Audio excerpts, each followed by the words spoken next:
So you grew up, you went to high school in Florida, but Ryder is in New Jersey. You got to tell me what that first winter was like. Yo, it was never seen snow. And I remember I was doing a press conference, and it was our first home game when it started snowing. Yeah. And they asked me, they was like, yo, do you have a winter coat? And I was like, dude, I'm from Florida. All we have is windbreakers. Like, I don't own anything. I'm not prepared for this snow. So like, it was a new like experience. Like, and then I didn't know how, like, when the next day after it snowed, how the ice over the concrete made it so slippery on our walkways. Yeah. Trying to walk to the gym, I feared for my life, literally, because I almost fell a couple times. But after a while, I was adjusted to it. They got me some winter coats. But that first winter was kind of brutal. I was just like, I am not built for this. No, I get it. And it's funny because I'm sort of the opposite of you. I grew up in Ohio. I grew up with all the rain, sleet, and snow. You can imagine sometimes they'd all happen in the same day. It was crazy. And then I come out here to Arizona. It's no longer anymore. The only reason I have a winter coat is when I go home for Christmas. I don't want to freeze when I get on the plane. And I remember a few years ago, it was during the fall. I went to Utah to visit, to hang out. Never had been there before. And it was going to be nice all week. But that first day I was there was in the 30s, and they were just kind of coming off some crappier weather. It was like colder. They got some rain, and then it froze overnight. And me being the naive now Arizonan, just like you, man, there was like some black ice on the concrete, and I slipped. Yeah.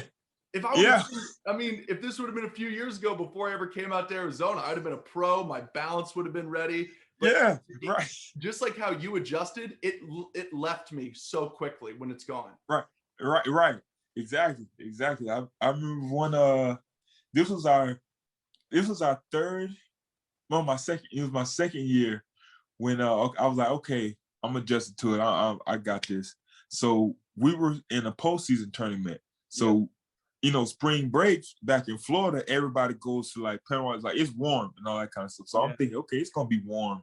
It should be warm here because it's April. I'm thinking it's gonna be warm for spring break because it was starting to warm up. So I don't know how the weather system worked that year, but it just snowed that whole week for us. Like it didn't snow the whole time prior to that, but that whole week of spring break, it snowed, and it messed with me so much mentally. I'm so used to spring break being just sunshine, blue skies, outside chilling, and it was just snowing. I'm just like, are you serious, New Jersey? Like, I'm gonna transfer and go back home. There, you said something interesting, and it's so innocent of you to say the weather system. When it comes to the Midwest and East Coast, there is no weather system. You will get usually how it goes, at least how I remember it, you would get like a week and a half, 2 weeks of really nice weather in March. You think you've turned the corner, right? Like you're in the 60s and the 70s, you're feeling good, it's sunshine. Then all of a sudden, it's like baseball season comes around and it's opening day and it's like April 1st and boom, you get snow or like freezing rain or something. It's bipolar, man. It's unbelievable. Right, exactly. Like I didn't mind the Florida bipolar weather because like, oh, one day it's rainy, one day it's hot. Like I can live with that. Yeah. I can live with the little rain because it's warm outside even when it's raining. But to go from snow to hail to everything, the blizzards, I can't do that.